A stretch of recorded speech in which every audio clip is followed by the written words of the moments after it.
Okay, welcome, Ted Winter. Thanks for coming in. And why don't we just start by, do you want to just talk about, your campaign and what you'd like to do in the next 4 years?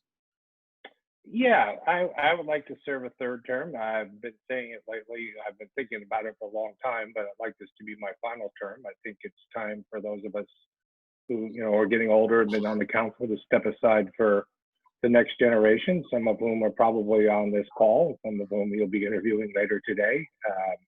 But I do think that, given the challenges the city has gone through the last 5 months, we do, in the short term, need sort of the stable, experienced leadership that can guide us to recovery from the pandemic and its fiscal impacts and implement some police reforms and the Black agenda. I think you talk to anybody who's been on the council, there's a certain learning curve that's involved to getting up to speed about how to navigate the politics and move the levers of government. So I do think we need some continuity at this time in our state's history, but do look forward to stepping aside and going fishing or something like that at the end of a third term.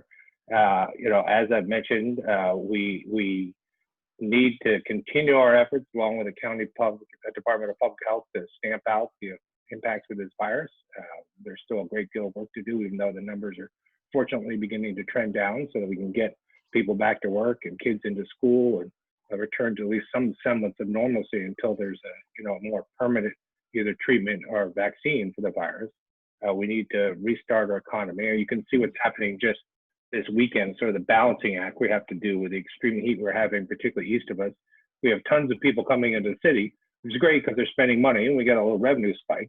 But so many of them, I was down by the pier on Friday, so many of them are walking around without masks, putting other people at risk. It's a real challenge to find the sweet spot between those two. And we've had, difficulties with limited number of police officers and code enforcement people in enforcing that mask wearing requirement. I don't quite get it. I just was away in New York and Massachusetts, and everyone wear a mask there, right? I mean, I guess they have more faith in science and government. I don't quite get it. I think that we do need to continue our efforts for racial justice and to make sure that there's no bias, innate or overt, in our police department, that we have some sort of civilian oversight for accountability of any egregious acts of police brutality and the like. I think that we need to take a hard look at the budget and see if we get some savings from the PD by figuring out a new way to dispatch for different calls. Not every call into 911 needs to have a sworn officer with a weapon respond, and there's ways to save some money there. I think that, a big challenge for us going forward is the disruption to, where city is 71% renters. What happens when the eviction moratorium ends and 12 months hence the back rent is due?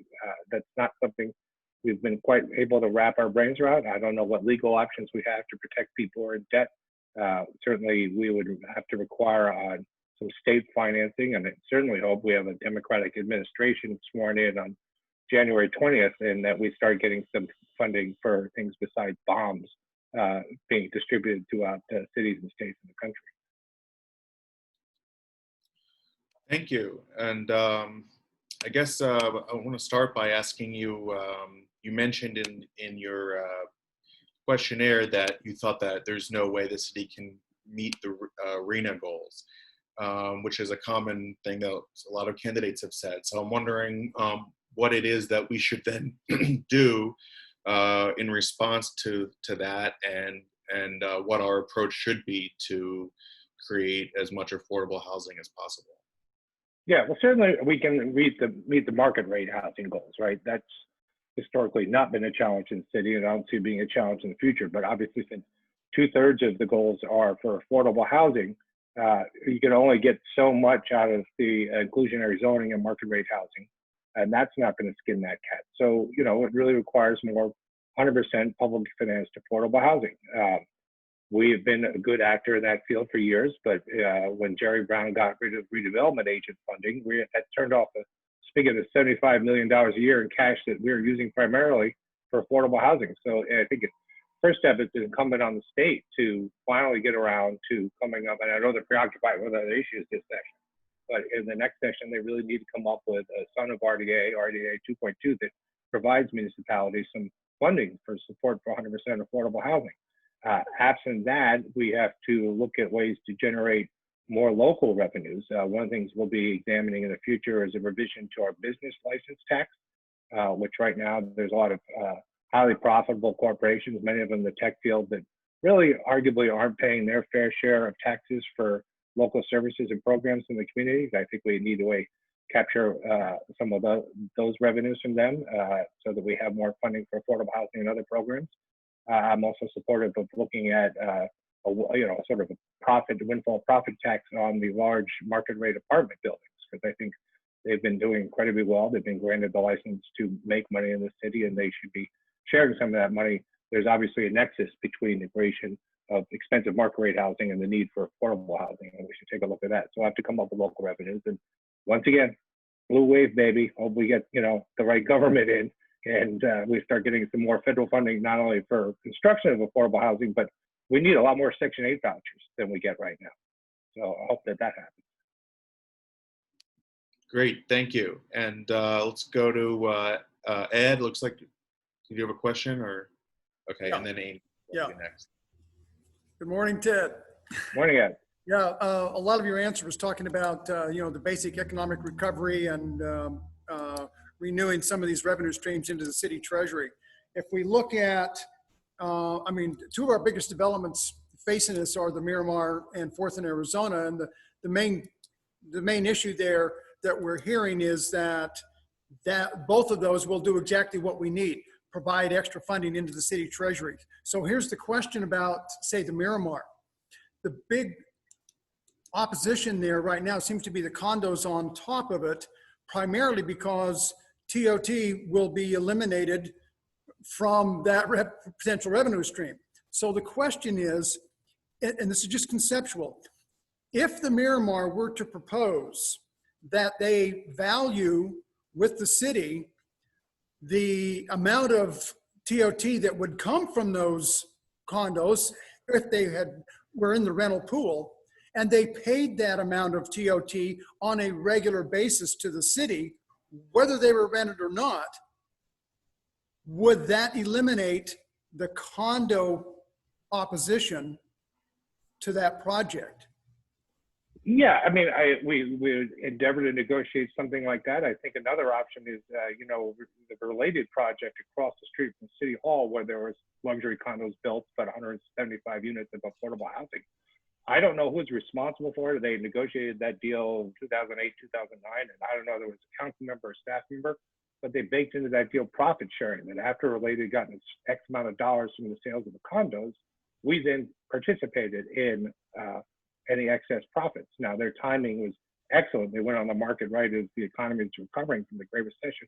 So we wound up with $16 million of profit sharing that went into our housing trust fund. So that's another possibility, to say, okay, if you think these condos have an average value of, let's just say 8 million, but you're selling them for 10 million, we get a cut of that. So I think there's ways to look at that. I mean, just expand on that, the other significant issues for revenues of that project is, how do they make us whole for the lost TOT during construction?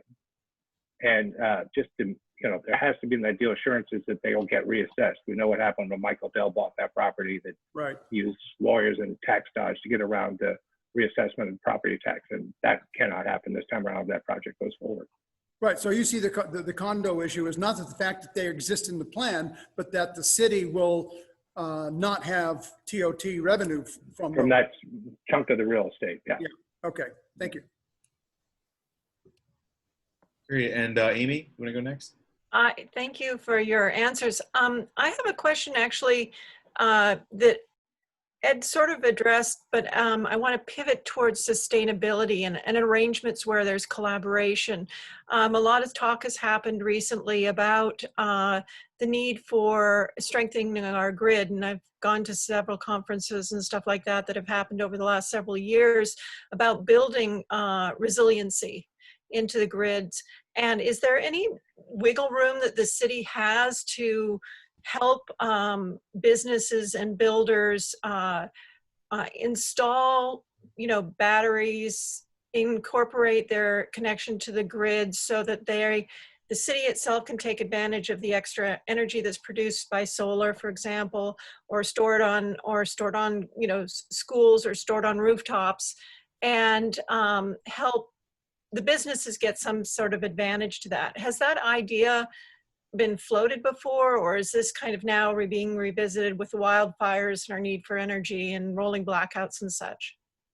Well, so a number of years ago, we leaned on SoCal Edison, and they agreed to invest a lot of capital into replacing aging transformers in our city. So we've been seeing that going on. So that's the first step in making our local grid a little bit more resilient. We also piloted a microgrid at the city yard. So they're, have their own source of power and their own, if the power gets shut off all around them, they still have power at the city yards. And that's something we need to explore elsewhere in the city in terms of providing opportunities for battery storage. I think it's an excellent idea.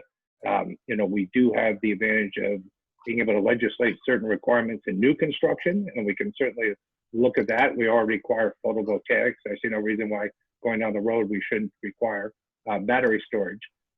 Reaching back to the older buildings, that's more of an issue. We don't have right now the opportunity to provide the sort of rebates. Like, for instance, when I put my solar panels in 11 years ago, the state was giving out rebates. They're not giving out those out now because the price of solar has gone down. Be interesting to see whether the state will get involved in creating some sort of rebate program for battery storage, because again, that's an emerging technology. It will be expensive to begin with, but the more you get it implemented and the more it's mass produced, you drive down the cost.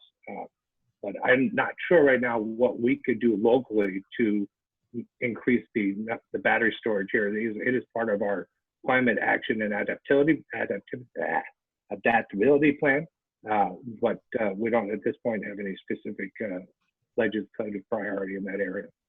There was some talk some time ago about the installation of the charging stations being resources for battery storage, and schools were discussed, but then there's infrastructure issues and safety and all that. But it's a developing process, but it's interesting that the city is starting to think that way.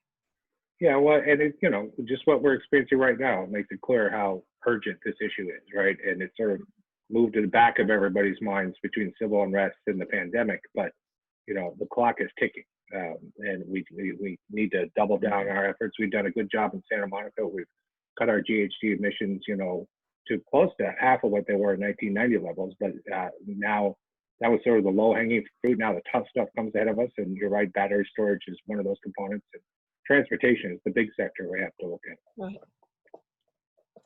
Thank you. Sure. Anyone else? Okay, yeah, Derek. So there's a 13 item on this coming week's city council agenda regarding the investigation into the police response on May 31st. Are you kind of familiar with it? Yes. Okay. Well, what are your thoughts? Well, I think we need to push it along. Obviously, the plan was to have an independent review of the police department's own investigation of the events of May 31st. I actually had a conversation with the police chief yesterday, and she was trying to explain to me how complex it was. It was all sorts of different moving parts, things she's aware of that I don't think the public is generally aware of. I said, well, that's great, but you know what? The public is impatient. We need to move this along. These things do take time. I don't know if anybody recalls back when there was the tragic mass shootings at Santa Monica College, but the aftermath investigation of that took 9 months. I mean, they're just the nature of these beasts. But we need to move along as rapidly as possible. So I'm supportive of getting out there in the public, getting an understanding from staff from this 13 item. Where are we? What do we need to do? And frankly, we initially said that, the city attorney could do it within his purview of up to $95,000. I think it's going to cost more. I think we need to commit the money to doing it right. Anyone else? Yeah, Ed. I did. Speaking of 4th and Arizona, let's assume that you are the single sole arbiter of good taste for what is going to end up there. And you have to deal with the proposed plan that was passed, at least to continue discussing it, by 6-1 on the council. What about that plan would you most force the developer to change of anything else in the plan? Yeah, I mean, I think it's important to emphasize that what we did do is agree just to continue negotiations. And it doesn't mean when the project comes back to us, I'm committed to vote for it. I have a lot of questions about how much ground rent it's going to generate and all sorts of things. Does it make good financial sense for the city and our residents? I think the biggest thing to me, and I spoke about it the other night, is the idea that these public spaces should be publicly accessible. Staff is suggesting, well, okay, maybe we just make the ground floor plaza accessible to the public. I'm like, no way. All that open space up there on the upper level should be available to the public. Otherwise, what's the point of creating a gated community of some sort? I think that's the most important thing. And the other issue is it a good deal? Are we getting, on public land, a good return that generates funding for affordable housing and other needs? And I still have some serious questions about that. We have not seen a pro forma from the developer. So we need to look at those numbers and see whether or not they're really going to yield what we want out of that property. And if not, then we go back to the drawing board and take a look at a housing project. I was wondering about your answer on the medicinal marijuana dispensaries, where you said that there's some litigation preventing them from being awarded licenses. Can you speak at all to what's going on there? And then also, would you additionally support recreational dispensaries in addition to medicinal ones? Yeah, so, I don't know a lot about it, except that when I've asked staff, what's the holdup? They said that some of the people who did not get the licenses have sued and complained. I know that there's a local business owner who's about to have an appeal heard because he believes that he meets a lot of the criteria that the two outfits that, I believe one of those MedMen, and he's telling me that they're hovering on the brink of bankruptcy. We do want to have those dispensaries, and when they do come to place the city, be here for the long run. So I don't know the particulars, but I do know that that's tied it all up, right? And which is unfortunate. But yeah, recreational facilities, absolutely. I will tell you, we're all progressive Democrats. There is a streak of Orange County. Well, Orange County is changing, but a streak of Orange County that runs through our town. The PTA types get really upset about the idea of recreational marijuana being available for purchase at a storefront in our city. And my answer to that is, well, you can get it delivered anyway. What's the difference? Why not be able to window shop, and why not get the tax revenue out of it, right? I mean, it's coordinated. Obviously there have to be, as we did with the medical pharmacies, some sort of limitations on location and how many there are, et cetera. But I don't see why we wouldn't pursue that. I mean, the world has changed. Thank you. Anyone else? We're kind of at the end. Okay, I think, Ed, go ahead. Ed, we'll give you the last word. Okay. Back to Fourth and Arizona. Are we able to make a value judgment at this point as to whether or not a $24 million payment to build affordable housing off-site is as good as putting affordable housing on-site? Well, to the extent that you can leverage that funding through the tax credit system, et cetera, that affordable housing developers use, that you do get more bang for your buck building it off-site. Off the top of my head, I don't remember the number of units, but the analysis was it was about triple the number of units could be produced off-site. And we do have some nearby sites, including park and structure number 3, that could be utilized for that public land. I don't think the number itself is sufficient at this point, but I do think there's an advantage. We saw that with 500 Broadway, how many more units we got when I purchased the land in Lincoln and built the 100% affordable housing project there in partnership with CCSM. It's an interesting issue. On one hand, it's generally desirable to have the affordable housing mixed in with the other income levels, just because you're not, ghettoizing the low-income housing. But if you get more off-site, it's a trade-off. Now, obviously, having low-income housing within a luxury hotel is an unusual arrangement. So I think in this particular instance, it makes sense to do it off-site and get more units, particularly with those arena numbers we were talking about. By the time this project, if it goes forward, gets off the ground, we'll be into our next housing element, and those affordable units would count towards our arena goals. All right. Thanks so much, Ted. That's all the time we have for today. Appreciate you coming by. All right. Well, good luck and appreciate all your hard work today. All right. Be well. And like I said, blue wave, baby.